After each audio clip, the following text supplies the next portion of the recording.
Alors bonjour à tous et bienvenue dans cette nouvelle vidéo. Donc aujourd'hui nous allons répondre à la question: est-ce normal de se parler à soi-même? Est-ce qu'on peut être considéré comme fou si on se parle à soi-même? Je pense que ça fait partie intégrante de cette question. Donc voilà, je vais répondre à cette question. Alors effectivement, on peut se dire que se parler à soi-même, ça peut paraître bizarre. Quand on parle à haute voix, en tout cas, on peut se dire, ça paraît bizarre pour l'entourage en tout cas. Alors en réalité, la plupart des personnes qui se parlent à haute voix sont des personnes qui vivent seules ou qui sont seules à ce moment-là, ou qui ont du mal à se concentrer sur quelque chose. Donc ça peut être tout à fait salvateur de se parler à haute voix pour savoir ce qu'on doit faire, à quel moment, etc. Quand on fait un gâteau par exemple, qu'on fait pour la première fois, eh bien c'est très logique de répéter la recette parce que c'est ainsi qu'on la mémorise aussi, et le fait de s'entendre peut apporter effectivement quelque chose à la compréhension de la recette et aussi à la rétention, comme je viens de le dire. Alors effectivement, ça n'est pas du tout de l'ordre de la pathologie mentale de se parler à soi-même, de parler en tout cas à haute voix, ça n'a rien du tout de l'ordre de la pathologie, même si ça pourrait donner cette impression-là quand on voit effectivement certaines psychiatries lourdes, on se dit ces personnes parlent toutes seules ou c'est pas normal, etc. Effectivement, vous avez une catégorie de personnes qui ont vraiment des pathologies mentales, qui se parlent toutes seules ou qui parlent avec d'autres personnes, ça c'est un peu plus impressionnant déjà, mais quand vous vous parlez à vous-même et si c'est de façon respectueuse, il n'y a aucun problème à avoir, en tout cas aucune peur à avoir à ce niveau-là, parce que c'est tout à fait sain. Au contraire, l'être humain a toujours une voix intérieure qui lui parle en permanence, et justement, le fait comme ça, de parler donc vraiment oralement, enfin à l'extérieur, je vais dire, ça va faire en sorte que vous allez prendre conscience vraiment de la manière dont vous allez vous parler. Ça peut être intéressant de s'enregistrer dans ce cas-là pour voir si on a des pensées plutôt positives, si on s'encourage plutôt, si au contraire on se critique beaucoup. Et on peut être surpris tout à fait si on va laisser sortir ce discours intérieur. C'est un exercice que je vous invite à faire qui peut être thérapeutique, en tout cas qui peut apporter une lumière sur la manière dont vous êtes en train de vous parler là tout de suite. Je vous dis tout le temps de vous traiter comme votre meilleur ami, mais c'est tellement vrai, je vous le répète ça parce que c'est vraiment important pour votre bien-être. Donc oui, parlez-vous et regardez comment vous parlez. Est-ce que vous parlez positivement? Est-ce que vous allez vous encourager comme ça? Est-ce que vous allez être plutôt positif et entreprenant? Est-ce que vous vous dites oui, vas-y, essaye, tu verras bien après? Bon, au moins vous encouragez à faire les choses. Au contraire, non, là, mais non, vraiment, tu vas pas y arriver. De toute façon, c'est pas la peine d'en passer non plus, tu n'y as pas arrivé, etc. Alors, effectivement, en fonction de notre état d'esprit, on va se parler différemment et on va se poser des questions différentes aussi. On va être beaucoup plus positif quand on se parle positivement. On va se dire simplement, on va s'encourager, on va se traiter comme son meilleur ami. On va être beaucoup plus positif évidemment quand on est plus heureux. Et en même temps, ça va augmenter ce niveau de bonheur. Donc ça fait vraiment boule de neige. Donc la manière dont vous allez vous parler va soit vous enfoncer davantage, donc si c'est négatif, soit vous aider à vous relever davantage si c'est positif. Et évidemment, votre niveau de bien-être, elle est sur un certain curseur. Donc on peut par exemple tracer une ligne et se dire voilà, mon niveau de bonheur aujourd'hui il est là. Et ça varie effectivement en fonction des instants. Sur la journée, ça varie également, et en fonction des jours, ça varie aussi. Et on peut se dire, aujourd'hui, je suis plutôt très heureux. Donc si vous êtes plutôt très heureux, forcément, vous allez vous parler beaucoup positivement. Et ça va augmenter votre niveau de bonheur. Je vais prendre un exemple, et quand on est amoureux, on se sent plus heureux, et donc on va se traiter beaucoup mieux. Pourquoi? Parce qu'on se sent aimé d'une personne, donc du coup, on s'autorise à s'aimer, on s'autorise à se respecter, on se parle beaucoup mieux, et du coup, effectivement, on réussit beaucoup plus de choses. Par contre, quand vous vous faites larguer, ou que vous rompez avec un ami, ou quelqu'un qui vous a déçu, vous vous dites mais cette personne est déçue de moi, et peut-être que cette personne n'a rien dit, que c'est juste vous qui imaginez ça, mais vous du coup vous allez vous parler négativement en vous disant t'as été trop nul dans cette relation, tu n'es pas capable de ça, ça va pas aller, machin, et donc du coup ça va moins bien, et vous êtes moins apte à résoudre des problèmes, moins apte aussi à être concentré du coup sur ce qui va bien.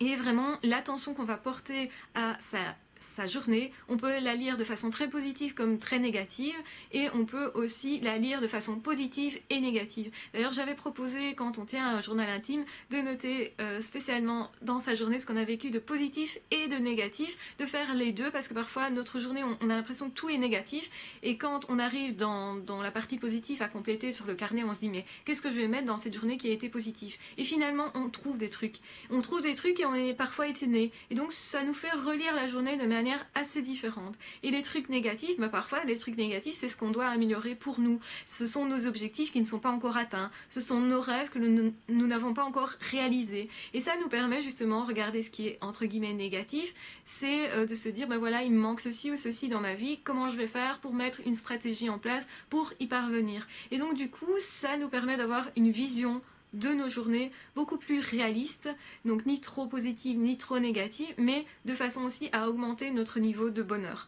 Parce que notre niveau de bonheur va dépendre de la manière dont on va se percevoir et dont on va percevoir les choses, ce qui nous arrive, les événements de vie, je vais dire, et aussi les relations que nous avons. Donc parfois, on se dit celui-là c'est un super ami, et donc du coup on est généralement content juste à penser qu'on a ce super ami-là, même s'il n'est pas là, même si on ne le voit pas à ce moment-là, rien que de penser des trucs positifs de nous et des autres, de ce qu'on a réussi à faire tout simplement, de lister nos qualité, de voir tout ce qu'on a pu réaliser dans notre vie, tout ça, ça va créer un meilleur mieux-être si on garde ces choses-là à l'esprit. Ça va nous encourager si vous voulez.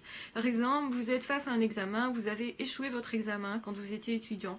Eh bien, soit vous rentrez chez vous en vous disant t'es vraiment nul, tu n'y arriveras pas, tu t'es planté, tu vas louper tous les autres examens. Ou soit vous rentrez chez vous en disant ok, j'ai loupé cet examen-là, mais ce n'est qu'un seul, je vais me concentrer sur les autres et peut-être que je vais réussir les autres au moins.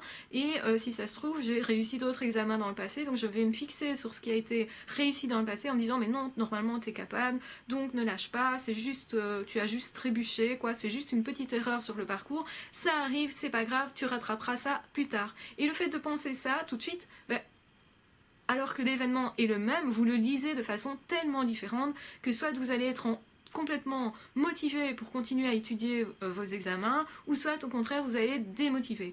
Et de ça va dépendre votre réussite, c'est une réalité. La façon dont vous allez lire les choses, dont vous allez être positif ou pas, va permettre de réussir ou pas. Donc il y a des personnes qui effectivement se sabotent elles-mêmes, elles ratent un examen, toute la session va finir en catastrophe parce que ces personnes sont persuadées qu'elles n'y arriveront pas du coup, que ce n'est plus possible, que voilà, elles font d'un drame en fait d'une petite chose, parce qu'un examen sur, je ne sais pas moi, 30, c'est petit, et c'est pas ça qui va être déterminant pour réussir l'année, pour avoir un diplôme. On peut éventuellement aussi refaire un examen de passage, on peut, enfin il y a plein de solutions évidemment pour recourir à cet échec-là, qui n'en sera pas un une fois qu'on aura dépassé cet échec-là. Donc vraiment, face aux difficultés, certaines personnes peuvent réagir complètement de façon différente. Il y a des personnes qui se disent c'est pas grave, ça va m'apprendre quelque chose, je vais le voir de façon positive, comme j'ai déjà dépassé plein d'autres problèmes dans ma vie, c'est rien, même si je suis jamais arrivée dans ce domaine-là, et bien si j'essaye encore, à un moment donné, ça va fonctionner, et donc du coup, je vais m'accrocher et je vais continuer. Et le fait de faire ça, forcément, à un moment donné, ça va fonctionner, puisque vous continuez de vous accrocher. La défaite, elle ne vient que quand on laisse tomber les choses, quand on se dit c'est plus possible pour moi, ça ne va pas se résoudre, c'est pas possible.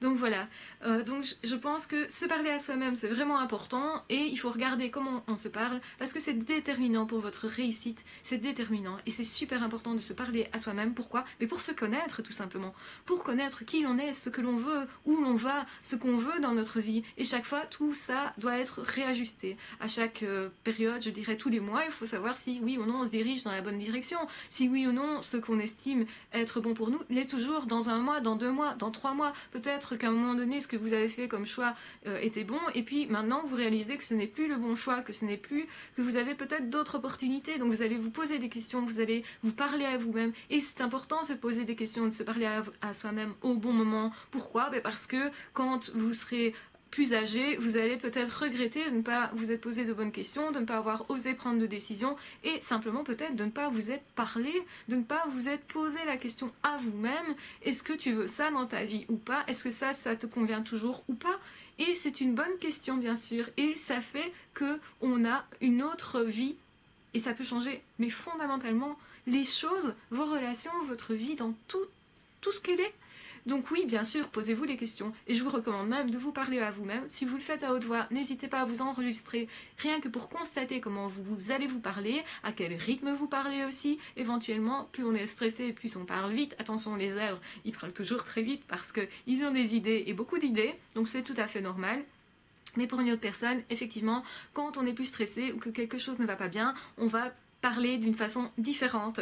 Donc surtout, parlez-vous bien, soyez conscient que vous êtes une bonne personne, que personne ne peut être à votre place, que absolument personne ne peut prendre votre place parce que vous êtes unique et c'est important de le savoir. C'est pour ça que vous êtes précieux et c'est pour ça que je vous aime et c'est pour ça que je vous recommande de vous aimer aussi et de vous parler avec respect.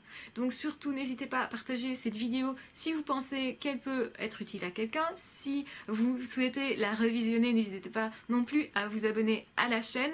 N'hésitez pas à cliquer sur la petite cloche qui se trouve en bas de la vidéo pour justement être prévenu à chaque sortie de vidéo. Généralement chez moi c'est facile, c'est tous les jours de la semaine excepté le samedi et le dimanche. Donc voilà, je vous embrasse très fort, prenez bien soin de vous et on se retrouve très vite dans d'autres vidéos. Ah ciao, bye bye.